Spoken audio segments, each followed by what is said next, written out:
Prieš milijonus metų gyvenimas Žemėje buvo visai kitoks.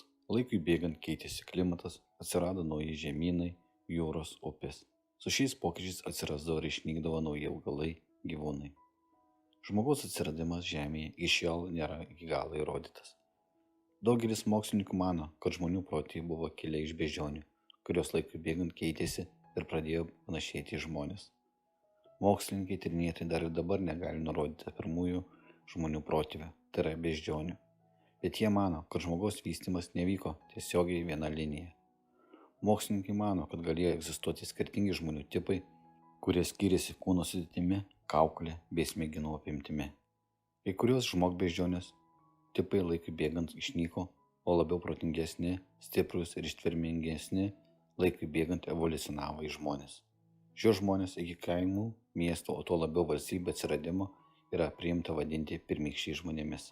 Senais laikais žmogbeždžionės gyveno šiltuose kraštuose, kaip pavyzdys Rytų Afrikoje. Čia buvo aptiktos rytų beždžionės skeleto liekanos, kuri gyveno prieš 4 milijonus metų. Dėka šių kaulų mokslininkai pavyko atkurti pirmykščio žmogaus pavyzdį. Istoriškai pirmykščiai žmonės buvo panašus į beždžionės. Jų veido bruožai buvo grubus, plokščia nosis, žema kakta ir didelis žandiklis, bei įdubusios akys. Jie nemokėjo kalbėti, bendravo tarpusavėje garso pagalba. Smegenys buvo labiau išsivysčiusios nei beždžionių, tačiau ne taip, kaip dabar gyvenančių žmonių. Tuo laiku, skirtingai nuo beždžionių, pirmykščiai žmonės jau vaikščiojo įsiremdami rankomis, tai yra ant 2 kojų. Jie eidavo pasišokinėdami, o rankos buvo nusvirusios žemiau kelio. Jie kaip ir beždžionės buvo įsikūrę medžiuose, gyveno grupėse, dėl to, kad lengviau buvo išgyventi. Jie gyveno uolingose vietovėse šalia kalnų. Tuo laiku buvo nemažai plėšrių žvėrių, o pirmykščiai žmonės buvo daug lėtesni ir silpnesni už kai kurios plėšriuosius, neturėdami ilčių ar didelių letenų su nagais. Tačiau jie išmoko apsiginti ir susirasti maistą. Daug apie pirmykščius žmonės mokslininkai sužinojo archeologinių tyrinėjimų dėka. 1925 metais Olduvajos tarpeklyje buvo rasti skeleto fragmentai žmogaus gyvenusio prieš 2 milijonus metų. Mokslininkai rekonstravo jo išvaizdą ir priėjo išvados, kad šis žmogus jau mokėjo sukurti darbo įrankį. Todėl šią rūšį mokslininkai pavadino sumaniuoju žmogumi. Manoma, kad prieš 1,9 milijono iki 1,7 milijono metų Olduvajuje gyvenę homidai užėmė daugiausiai valgomųjų augalų rankiojimo, o mėsa sudarė menką dalį jų raciono. Maždaug tarp 2 ir 1 milijonų metų prieš mūsų erą išsivystė Homo erectus, stačiasis žmogus. Iš savo pirmtakų išsiskyręs ne tik tiesia laikysena, bet ir didesniu kaukolės tūriu.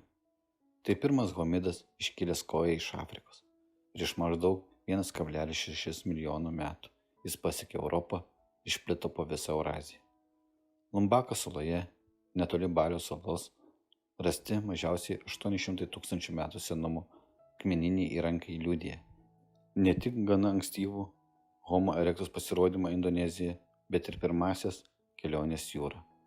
Prieš 1,2 milijonų metų išmoko gaminti dviašmenius kirvius, apie 400 000 metų prieš mūsų erą įvalyta ugnis, o dar 100 000 metų vėlesniaisiais laikais randami ankstyviausi medžioklės pėdsakai.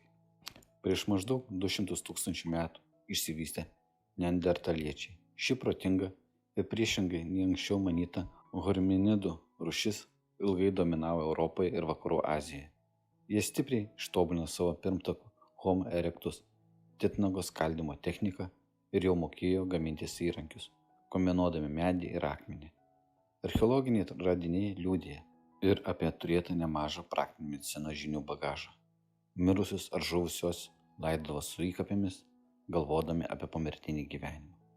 100 000 metų prieš mūsų erą išsivystė Homo sapiens, mūsų tiesioginiai protėviai. Iš to laiko kildinamos ir ankstyvosios žinomos laidojimo vietos, kas savaime liudija ir atsirandantį sugebėjimą suvokti mirtį ir pomirtinį gyvenimą.